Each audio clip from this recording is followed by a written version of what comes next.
जय Hind. Math for job YouTube channel पर स्वागत है।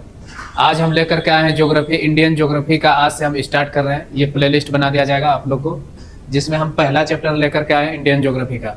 और इस तरह से कंटेंट आपको पहले कहीं नहीं मिलेगा। ये सिर्फ और सिर्फ आपको सुनील ट्रिक सेंटर भागलपुर में जो हमारा टारगेट बैच चल रहा है, उसी टारगेट बैच का कंटेंट है। इसका फीस मात्र 499 रखा गया है। तो देखिए, आज हम स्टार्ट करते हैं भारत का भूगोल। इसका एक डिजिटल जो एटलस तैयार किए हैं हम लोग, उसको देखेंगे। डिजिटल एटलस, पेन चेंज कर लेते हैं। यहां से हमारा स्टार्ट होता है भारत के आकार एवं उनके स्थिति। तो सबसे पहला प्रश्न है हमारा कि भारत का जो क्षेत्रफल है, क्षेत्रफल कितना है। ये हमारा भारत है। इस भारत के संपूर्ण क्षेत्रफल कितना है। तो भारत का अगर संपूर्ण क्षेत्रफल इस तरह से इसको देखेंगे तो ये 32,87,263 वर्ग किलोमीटर स्क्वायर है। और ये क्षेत्रफल में जो है पूरे विश्व में भारत 7वां स्थान पर आता है, 7वां स्थान पे। और इसका अगर देखेंगे कि विश्व में स्थल इसका जो है ये परसेंटेज के हिसाब से कितना परसेंटेज है, तो ये 2.42% होता है। 2.42% ये परसेंटेज के हिसाब से है।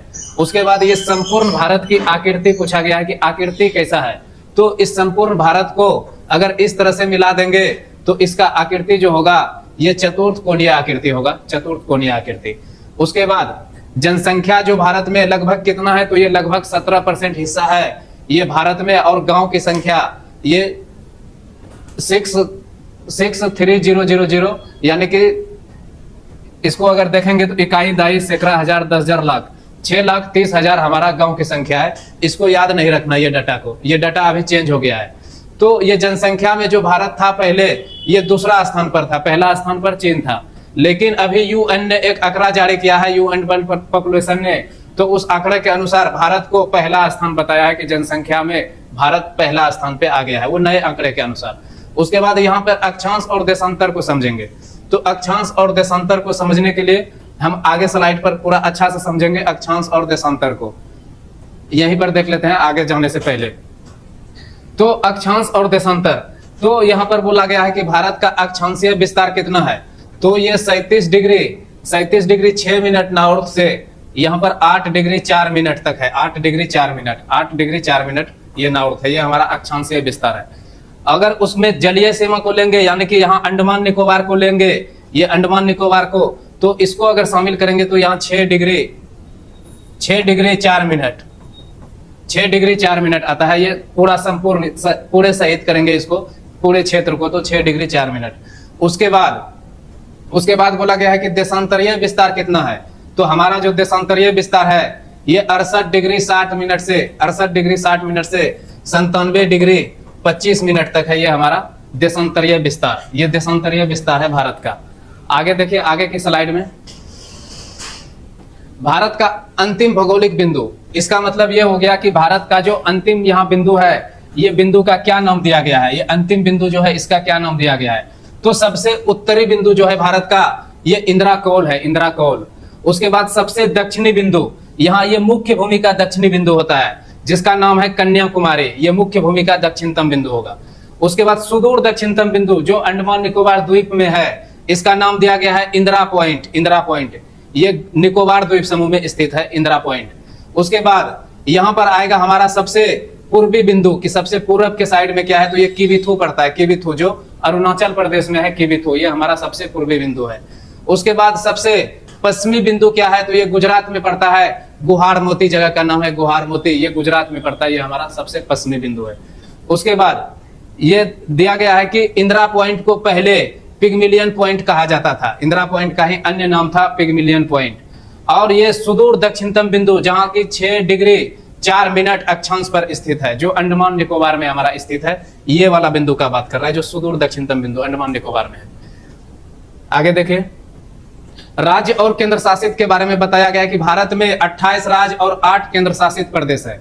क्षेत्रफल के हिसाब से हमारा सबसे बड़ा राज्य जो है, ये सबसे बड़ा राज्य राजस्थान है, सबसे बड़ा राज्य।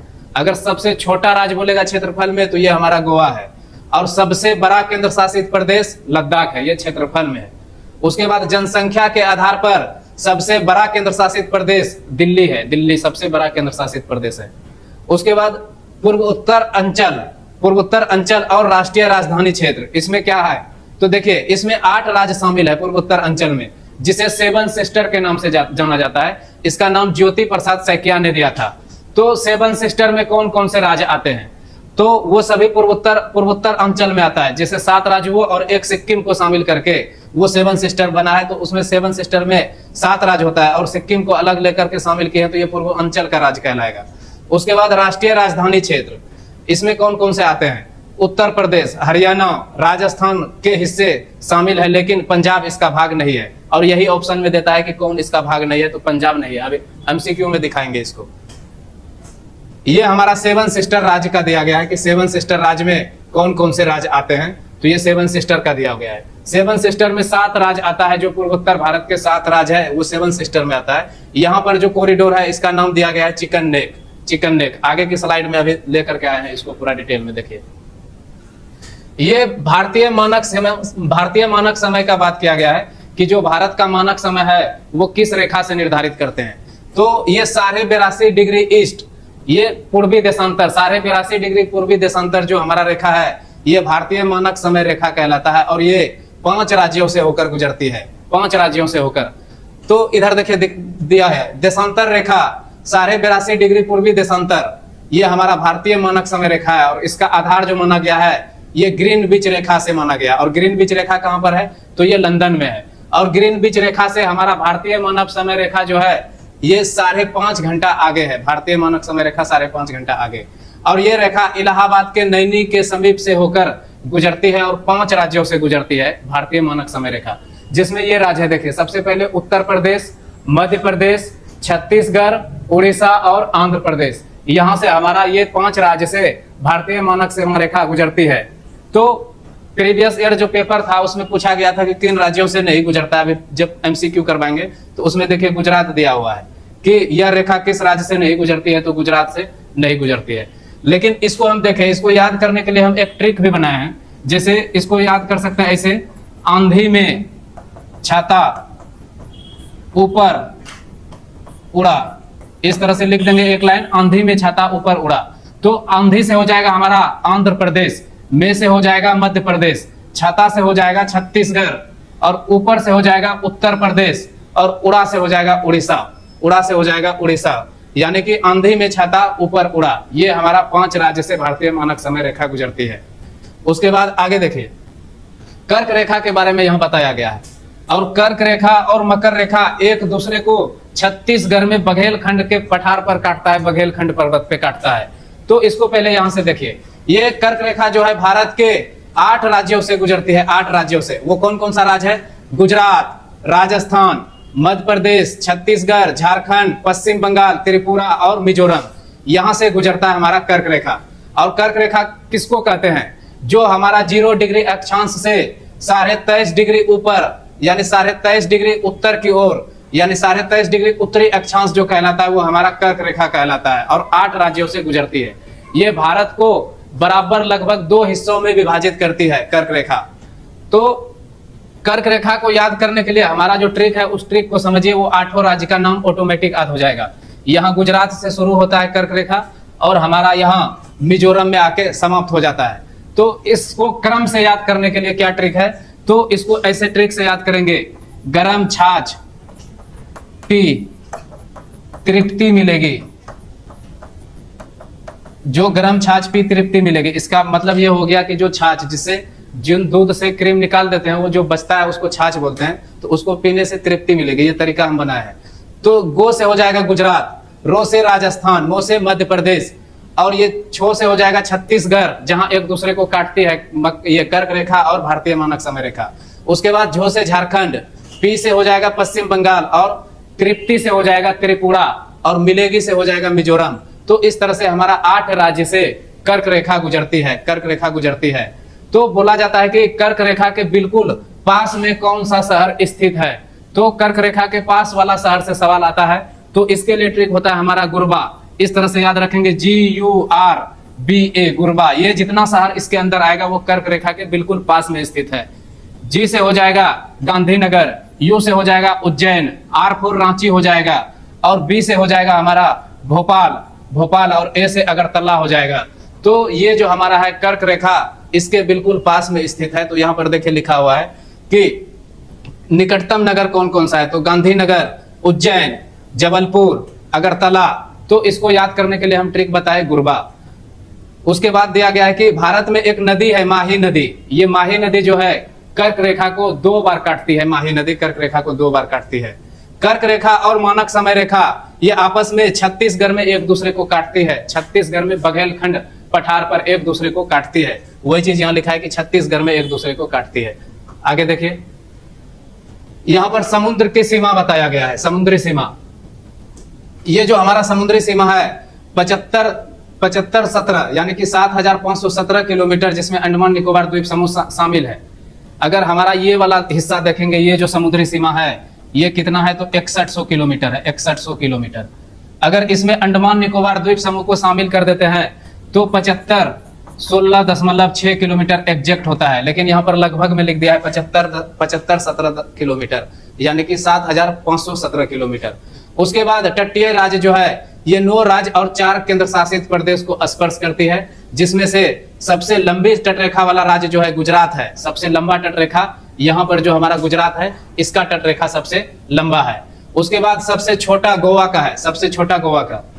तो यहाँ से हमारा जो समुद्र तल की मापन दूरी जो मापते हैं समुद्र का, उसके बारे में दिया गया है कि समुद्र की दूरी कैसे मापते हैं। जैसे ये हमारा भारत है, ये जिगजैग रेखा को मिलाने के लिए पहले एक आधार रेखा इस तरह से खींचा जाता है, और इस आधार रेखा से 12 नॉटिकल मील तक जो दूरी होता है, ये हमारा इस पे पूरा संपूर्ण यानी कि भारत का संपूर्ण अधिकार है। ये हमारा 12 नॉटिकल मील तक, इसको कहते हैं प्रादेशिक जल सीमा। ये 12 नॉटिकल मील। नॉटिकल मील जो होता है, नॉटिकल मील ये समुद्र की दूरी मापा जाता है इससे, नॉटिकल मील से। और 1 नॉटिकल मील बराबर होता है 1.852 किलोमीटर। 1 नॉटिकल मील, ये फिजिक्स में बराबर पूछा जाता है कि 1 नॉटिकल मील बराबर कितना होता है, तो 1.852 किलोमीटर होता है 1 नॉटिकल मील। और नॉटिकल मील से समुद्र की दूरी को मापते हैं। अगर बोलेगा कि समुद्र की गहराई को किससे मापते हैं, तो फैदोमीटर से मापते हैं समुद्र की गहराई। तो ये हमारा 12 किलोमीटर यानी आधार रेखा से 12 किलोमीटर लेंगे, ये हमारा क्या होगा, प्रादेशिक जल सीमा। उसके बाद संलग्न क्षेत्र आता है। संलग्न क्षेत्र इस आधार रेखा से 24 नॉटिकल मील तक यानी कि 24 नॉटिकल मील तक जो होता है हमारा, ये संलग्न क्षेत्र होता है। यहाँ पर भारत को साफ सफाई करने का अधिकार, टूरिस्ट प्लेस डेवलप करने का अधिकार होता है। उसके बाद अन्नयन यानी आर्थिक अन्नयन क्षेत्र जो होता है, इस आधार रेखा से 200 नॉटिकल मील दूरी तक ये हमारा आर्थिक अन्नयन क्षेत्र होता है। यहाँ पर भारत को मछली पकड़ने की, बंदरगाह बनाने का, उसके बाद सैन्य अड्डा बनाने का, ये सब करने का आधार मिलता है। उसके बाद यहाँ से जब आगे जाएंगे तो सभी देश को समान अधिकार मिलता है। सभी देश को समान अधिकार मिलता है। ये समुद्र की सीमा है हमारा। और इसका जो औसत यानी समुद्र का जो औसत माप इकाई है, ये चेन्नई से मापा जाता है। समुद्र तल की आधार मापा जाता है कहां से, तो चेन्नई से मापा जाता है। आगे देखिए, ये है हमारा अंतरराष्ट्रीय सीमा। अंतरराष्ट्रीय सीमा, तो यहाँ से हमारा जो ये है हमारा यहाँ जलीय सीमा लगता है। जलीय सीमा तो गुजरात से लेकर के यहाँ पश्चिम बंगाल तक, गुजरात से पश्चिम बंगाल तक। तो आप देखिए कि यहाँ पर लिखा हुआ है कि स्थलीय सीमा की कुल लंबाई कितना है, तो ये हमारा यहाँ से यहाँ तक जलीय सीमा है, और यहाँ से ऊपर से ये वाला जो हिस्सा है ये हमारा स्थलीय सीमा है। स्थलीय सीमा, तो स्थलीय सीमा जो है 15,200 किलोमीटर है। 15,200 किलोमीटर। और ये जलीय सीमा जो है ये 6100 किलोमीटर है। 6100 किलोमीटर ये हमारा जलीय सीमा है। तो इसको एग्जैक्ट अगर ये लगभग में होता है 15,200 किलोमीटर, अगर इसको एग्जैक्ट में बोलेंगे तो 15,106.7 किलोमीटर होता है। इसको लगभग में 15,200 किलोमीटर बोलते हैं, जो ये स्थलीय सीमा है और 7 देशों को स्पर्श करता है। यह हमारा जो इधर से हमारा 7 पड़ोसी देश से लगा हुआ है ये सीमा। उसके बाद सीमा का वर्गीकरण, जैसे ये अध्यारोपित सीमा, भारत और पाकिस्तान के बीच रेड क्लिफ रेखा जो है तो वो कैसा है, तो ये अध्यारोपित है। अध्यारोपित का उदाहरण है ये मैकमोहन रेखा, भारत और चीन के बीच है हमारा मैकमोहन रेखा। उसके बाद यहां पर देखिए महत्वपूर्ण तथ्य, इसमें क्या लिखा गया है कि भारत के 5 राज्य ऐसे हैं जिनकी सीमा अंतरराष्ट्रीय तट को स्पर्श नहीं करती है, यानी कि अंतरराष्ट्रीय सीमा को स्पर्श नहीं करता है। जो हमारे बीच में आ जाता है राज्य, वो अंतरराष्ट्रीय सीमा को स्पर्श नहीं करता है। आगे देखिए, यहाँ पर दिया हुआ है कि पड़ोसी देश के साथ जो सीमा लगता है वो कौन कौन से राज्य का लगता है। तो यहाँ पर है हमारा बांग्लादेश। तो बांग्लादेश के साथ कौन कौन राज्य का सीमा लगता है? तो देखिए पश्चिम बंगाल, यहाँ पर लिखा हुआ है पश्चिम बंगाल। यहाँ पर देखिए असम, मेघालय, यहाँ देखिए त्रिपुरा और यहाँ मिजोरम। ये जो है हमारा बांग्लादेश से लगता है। तो टोटल 5 राज्य का सीमा बांग्लादेश से लगता है। तो इसमें आता है सवाल कि कौन सा राज्य है जो कि बांग्लादेश से 3 ओर से घिरा हुआ है? तो यहाँ पर देखिए त्रिपुरा, एक इधर से और इधर से, ये बांग्लादेश के तीनों ओर से घिरा हुआ है त्रिपुरा, बांग्लादेश। ध्यान दें कि बिहार की सीमा बांग्लादेश से नहीं लगती है, ये प्रश्न में पूछा गया होगा प्रीवियस ईयर में, इसलिए ऐसा यहाँ पर दिया हुआ है। उसके बाद चीन का सीमा जो लगता है किनके साथ लगता है? तो चीन, यहाँ जो ये बीच में दिख रहा है आपको, ये नेपाल है। यहाँ उत्तराखंड है, यहाँ पर सिक्किम है, सिक्किम। तो चीन से किसका सीमा? ये लद्दाख, ये यूटी हो गया हमारा। उसके बाद हिमाचल प्रदेश, उत्तराखंड, सिक्किम, यहाँ पर देखिए अरुणाचल प्रदेश, और हिमाचल प्रदेश, उत्तराखंड, सिक्किम और अरुणाचल प्रदेश, ये 4 राज्य जिसके सिक्किम से, इसके चीन से सीमा लगता है। उसके बाद एक लद्दाख आता है हमारा केंद्र शासित प्रदेश लद्दाख, जिसका सीमा चीन से लगता है। और इसका सीमा की लंबाई कितना है? तो 3488 किलोमीटर, 3488 किलोमीटर सीमा की लंबाई है। और सबसे लंबा सीमा जो लगता है बांग्लादेश का लगता है 4096 किलोमीटर, 4096 किलोमीटर। आगे देखिए पाकिस्तान, नेपाल, म्यांमार और भूटान, अफगानिस्तान का सीमा के बारे में लिखा हुआ है। तो पाकिस्तान के साथ कौन कौन से राज्य का सीमा लगता है, किसका लगता है? तो गुजरात, राजस्थान और पंजाब, ये 3 राज्य हो गया। उसके बाद 2 यूटी है, जम्मू कश्मीर और लद्दाख। इसको यहाँ पर देखिए जूम करके दिया हुआ है। तो इसको याद करने के लिए एक ट्रिक होता है, पंजरा गोल। इसको याद करेंगे तो ये ऑटोमेटिक सब याद हो जाएगा। ओ से पंजाब, जो से जम्मू कश्मीर, रा से राजस्थान, गु से गुजरात हो जाएगा और ये ला से लद्दाख हो जाएगा। तो ये पंजरा गोल याद रखेंगे, हमारा ये पाकिस्तान का सीमा का ये याद हो जाएगा। उसके बाद देखिए नेपाल के साथ जो सीमा लगता है 1751 किलोमीटर और 5 राज्य से लगता है, जैसे उत्तराखंड, उत्तर प्रदेश, बिहार और पश्चिम बंगाल, सिक्किम। यहाँ पर दिया हुआ है नेपाल, और नेपाल में देखिए कैसे लगता है, उत्तराखंड, यहाँ पर उत्तर प्रदेश, बिहार, उसके बाद पश्चिम बंगाल का यहाँ लगता है, और यहाँ साइड से सिक्किम का लगता है। तो ये हमारा नेपाल का सीमा हो गया। म्यांमार से सीमा किसका लगता है? तो 4 राज्य का म्यांमार से सीमा लगता है। 1643 किलोमीटर म्यांमार का अंतरराष्ट्रीय सीमा है, जिसमें अरुणाचल प्रदेश, नागालैंड, मणिपुर और मिजोरम, ये म्यांमार के साथ सीमा लग रहा है। उसके बाद भूटान के साथ 699 किलोमीटर, और इसमें भी 4 राज्य है, सिक्किम, पश्चिम बंगाल, असम, अरुणाचल प्रदेश। यहाँ पर है हमारा भूटान, और भूटान के साथ जिसके साथ सीमा लगता है यहाँ लिखा हुआ है। अफगानिस्तान के साथ सबसे कम सीमा लगता है, 106 किलोमीटर लगता है। यहाँ से अफगानिस्तान के साथ 106 किलोमीटर, और सबसे छोटी सीमा है, ये केवल और केवल लद्दाख को टच करता है, ये अफगानिस्तान का सीमा है। आगे देखिए द्वीप समूह के बारे में बताया गया है। द्वीप समूह जो हमारा अंडमान निकोबार में जितना भी द्वीप है, उसका डिग्री से पूछा जाता है सवाल कि कौन से चैनल किनके बीच में है। जैसे मालदीव और मिनिकॉय, ये 8 डिग्री चैनल जो है ये मालदीव और मिनिकॉय के बीच में है, उधर दिया हुआ है, अभी तुरंत बता रहे हैं। उसके बाद 9 डिग्री चैनल मिनिकॉय और लक्षद्वीप के बीच जो चैनल है वो 9 डिग्री चैनल है। ये 10 डिग्री अंडमान और निकोबार के बीच, ये ग्रेट चैनल इसको बोला जाता है। ये 6 डिग्री चैनल को ग्रेट चैनल बोला जाता है। और ये ग्रेट निकोबार और सुमात्रा जो है ये इंडोनेशिया में पड़ता है, सुमात्रा के बीच स्थित है। तो इसको यहाँ पर देख सकते हैं, यहाँ पर देखिए लिखा हुआ है सुमात्रा, और यहाँ पर देखिए ग्रेट निकोबार, यहाँ पर देखिए निकोबार लिखा हुआ है, निकोबार आइलैंड। और ये सुमात्रा और निकोबार के बीच जो चैनल है हमारा, ये 6 डिग्री चैनल है, 6 डिग्री चैनल है।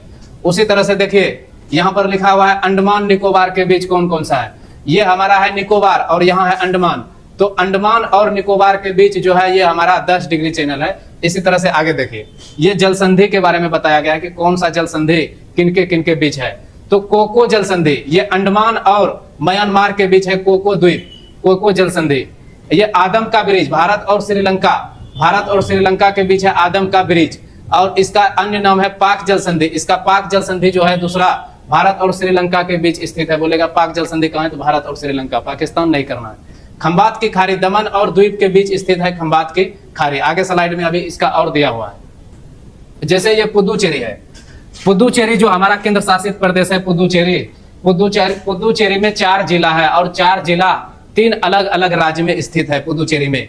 यहाँ पर देखिए माहे है, ये माहे जो है ये केरल में स्थित है, केरल में। उसके बाद यहाँ पर यनम है, यनम जो है ये हमारा अरुणाचल प्रदेश में। उसके बाद कराईकल, ये कराईकल जो जिला है ये तमिलनाडु में स्थित है, तमिलनाडु में स्थित है। तो पुदुचेरी का 4 जिला 3 अलग अलग राज्य में है, लिखा हुआ वही चीज यहाँ पर है, अलग अलग 3 अलग अलग राज्यों में फैला हुआ है। जैसे हम बताए यनम, यनम कहाँ पर है तो आंध्र प्रदेश में है यनम। उसके बाद माहे में क्या है केरल, और ये कराईकल कहाँ पर है तो तमिलनाडु में है कराईकल। यहाँ से सवाल खूब पूछा जाता है। उसके बाद पूर्वी और पश्चिमी घाट का मिलन जो होता है, ये हमारा पूर्वी घाट और पश्चिमी घाट का जो मिलन होता है, ये मिलन यहाँ नीलगिरी हिल पे होता है, नीलगिरी पर्वत पे। तो नीलगिरी हिल पे हमारा पूर्वी घाट और पश्चिमी घाट का ये दोनों का देखिए मिलन बिंदु जो है ये नीलगिरी है। ये भारत यहाँ पर लिखा हुआ है कि भारत के पूर्वी और पश्चिमी घाट आपस में मिलते हैं, तो कहाँ पर तो नीलगिरी हिल पे मिलते हैं। उसके बाद अक्षांश और देशांतर का रोचक तथ्य ये समझना होगा। ये अलग से सवाल पूछा था, एक बार प्रीवियस ईयर में पूछा था कि जो अक्षांश सिक्किम से गुजरता है, जो अक्षांश सिक्किम से गुजरता है वो राजस्थान से वही गुजरता है, वही अक्षांश राजस्थान से भी गुजरता है। जो सिक्किम से गुजरेगा, यहाँ पर देखिए सिक्किम है, जो सिक्किम से गुजर रहा है वही अक्षांश यहाँ राजस्थान से भी गुजर रहा है। तो ये 70 डिग्री पूर्वी देशांतर जो है, 70 डिग्री पूर्वी देशांतर ये जैसलमेर और राजस्थान से गुजरती है। जून के माह में अधिक, यहाँ पर लिखा है जून में अधिकतम दिन की अवधि दिल्ली में होती है। दिल्ली में जो है दिन यहाँ पर लंबा होता है। और वही चीज लिखा है कि जो सिक्किम में है वही क्या है अक्षांश, ये गुजरात में भी है। आगे देखिए, ये हमारा है यात्रा मार्ग और राज्यों की कनेक्टिविटी। तो यहां से सवाल पूछा गया था कि अगर आपको कोहिमा से चल के कोयट्टम आना होगा तो कौन कौन राज्यों से आपको गुजरना पड़ेगा। तो देखिए, अगर कोहिमा से कोयट्टम आना होगा तो सबसे पहले यहां से कोहिमा से शुरू करेंगे तो असम से गुजरेंगे, असम के बाद पश्चिम बंगाल में आएंगे, पश्चिम बंगाल के बाद उड़ीसा में आएंगे। तो यहाँ पर देखिए मार्ग का लिखा हुआ है नाम कि अगर कोहिमा यानी नागालैंड से कोयट्टम केरल तक अगर यात्रा करते हैं, ये कोहिमा जो है नागालैंड में है और कोयट्टम कहाँ है केरल में है, तो आपको कहाँ कहाँ से गुजरना होगा तो 7 राज्यों से गुजरना होगा। वो कौन कौन सा राज्य, देखिए असम, पश्चिम बंगाल, उड़ीसा, आंध्र प्रदेश, तमिलनाडु और केरल, यहाँ गुजरना होगा आपको केरल आने के लिए। तो यहाँ पर देखिए केरल, तमिलनाडु, उसके बाद आंध्र प्रदेश, उड़ीसा, पश्चिम बंगाल, असम, और यहाँ पर दिया हुआ है कोहिमा, ये जो हमारा शहर है कौन सा तो नागालैंड का कोहिमा। तो ये सड़क कनेक्टिविटी से पूछा गया था कि कहां से कहां आने के लिए कितने राज्य को गुजरना होगा, इस तरह से एक सवाल बना था। आगे देखिए, यहां पर दिया हुआ है भू राजनीतिक के बारे में बताया गया है। तो इसमें वही चीज लिखा गया है जो हम पीछे अभी देखे कि भारत का जो स्थलीय सीमा है ये कितना किलोमीटर है, तो ये लगभग में 15,200 किलोमीटर है। और 16 राज्य और 2 केंद्र शासित प्रदेश इसमें कनेक्ट है, जिसमें कौन कौन से देश इसमें आता है अंतरराष्ट्रीय, तो पाकिस्तान, चीन, नेपाल, ये सब हमारे इससे लगा हुआ है। तो कितना राज्य, 16 राज्य और 2 केंद्र शासित प्रदेश का सीमा लगा हुआ है। उसके बाद यहाँ पर दिया हुआ है जलीय सीमा, ये देखिए जलीय सीमा दिया हुआ है। जलीय सीमा का जो विस्तार है 6100 किलोमीटर है, 6100 किलोमीटर। अगर ये इसमें अंडमान निकोबार द्वीप समूह को शामिल कर लेते हैं तब हमारा ये सीमा का जो विस्तार हो जाता है 7516.6 किलोमीटर, 7516.6 किलोमीटर। उसके बाद ये गुजरात और पश्चिम बंगाल ऐसा राज्य है जो जल और स्थल दोनों से सीमा बनाती है। यहाँ पर देखिए गुजरात दिया हुआ है, यहाँ पर पश्चिम बंगाल। तो यहाँ से देखिए गुजरात का कुछ हिस्सा स्थल में भी जा रहा है और यहाँ पर जल में है। उसी तरह से पश्चिम बंगाल का ऊपर वाला हिस्सा स्थलीय सीमा बना रहा है, नीचे वाला जल से बना रहा है। तो ये अंतरराष्ट्रीय सीमा समुद्र और तट दोनों से बनाते हैं, कौन कौन सा तो गुजरात और पश्चिम बंगाल। उसी तरह से यहाँ पर देखिए लैंडलॉक हमारा राज्य जिसका कोई अंतरराष्ट्रीय सीमा नहीं है, ये 5 राज्य है, मध्य प्रदेश, छत्तीसगढ़, झारखंड, तेलंगाना और हरियाणा। ये 5 राज्य ऐसा है जिसका कोई अंतरराष्ट्रीय सीमा नहीं है। आगे देखिए, यहाँ भारत के भूगोल के बारे में जो दिया हुआ है कि क्षेत्रफल जो है भारत का ये कितना है तो 2.42%, फिर से वही चीज रिपीट किया है। और यहाँ पर देखिए 17% आबादी भारत में निवास करती है और क्षेत्रफल के हिसाब से भारत 7वां बड़ा देश है। पहला देश रूस, दूसरा देश कनाडा। तो इसको याद करने के लिए कैसे याद करेंगे, तो इसका ट्रिक जो होता है ये तरीका होता है याद करने का, रुक चीन अब आया भारत, ये हमारा ट्रिक है याद करने का, जो क्षेत्रफल के हिसाब से कौन सा देश बड़ा है कौन सा छोटा है। तो रूस से हमारा रूस हो जाएगा, रूस से क्या हो जाएगा रूस, और ये को से हो जाएगा कनाडा, और चीन से पूरा चीन हो ही गया चीन, और अब से हो गया, ओ से हो गया अमेरिका, और ये बो से हो जाएगा ब्राजील, ब्राजील, और आया से हो जाएगा ऑस्ट्रेलिया, ऑस्ट्रेलिया, और भारत हमारा 7वां स्थान पर आ जाएगा, भारत 7वां स्थान पर भारत। तो देखिए पहला स्थान पर क्या हो गया, रूस, दूसरा कनाडा, यानी क्षेत्रफल में दूसरे स्थान पर कौन, कनाडा, तीसरे स्थान पर चीन, चौथे स्थान पर अमेरिका, पांचवें पे ब्राजील, छठे पे है ऑस्ट्रेलिया और सातवां पे हमारा भारत है। और भारत के एक पीछे जाएंगे तो अर्जेंटीना है, आठवें पे अर्जेंटीना। तो ये हमारा क्षेत्रफल को याद करने का तरीका है। उसके बाद देखिए यहाँ पर क्या लिखा है, अरुणाचल प्रदेश, जहां सूर्योदय सबसे पहले होता है, हमारा सबसे पूर्वी राज्य है अरुणाचल प्रदेश। और पश्चिम राज्य गुजरात, जहां सूर्योदय सबसे बाद में होता है, और इसका अंतर लगभग 2 घंटे का हो जाता है, 2 घंटे का अंतर हो जाता है, यहाँ पे 2 घंटे का अंतर हो जाता है। आगे देखिए, ये हमारा स्लाइड जो था यहीं तक था। आगे हम मिलेंगे नेक्स्ट वीडियो में, तब तक के लिए जय हिंद।